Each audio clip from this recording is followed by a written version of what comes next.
মানুষের স্বভাব হচ্ছে মানুষ লাজালুম, জালেম, অবিচার করে থাকে, ন্যায় নীতি অবলম্বন করে না, সুবিচার নেই, আর কাফার, নাশুকরগুজার, অকৃতজ্ঞ, নিয়ামতের মূল্যায়ন করে না, বিভিন্ন দিক থেকে নিয়ামতের সাথে কুফরি করে, আল্লাহর নিয়ামতের কদর করে না। ইন্নাল ইনসান লাজালুমুন কাফার, এই আয়াতে, সূরা ইব্রাহিমের আয়াতে মানুষের যে বদস্বভাব, জুলম করা আর নাশুকরি করা, এটাকে তুলে ধরা হয়েছে।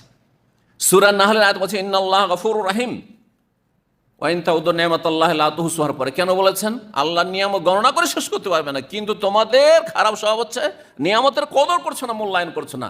নিয়ামত যিনি দিয়েছেন তাকে ভুলে যাচ্ছ, তার হক আদায় করছো না, না তাওহীদের মাধ্যমে, না তার নবীর রাস্তা ধরা সুন্নাহর ইত্তেবাই সুন্নাহর মাধ্যমে, না ফরজ ওয়াজিব আদায়ের মাধ্যমে, না হারাম থেকে বেঁচে থাকার মাধ্যমে, আল্লাহর নিয়ামতগুলিকে আল্লাহর সন্তুষ্ট নেকির কাজে লাগাবার মাধ্যমে, ইসলামকে শক্তিশালী করা, মুসলিমকে শক্তিশালী করার মাধ্যমে। জি, আমার নিয়ামত দিয়ে আমি আল্লাহকে রাজি করব, কয়জন লোক খুঁজে পাবেন?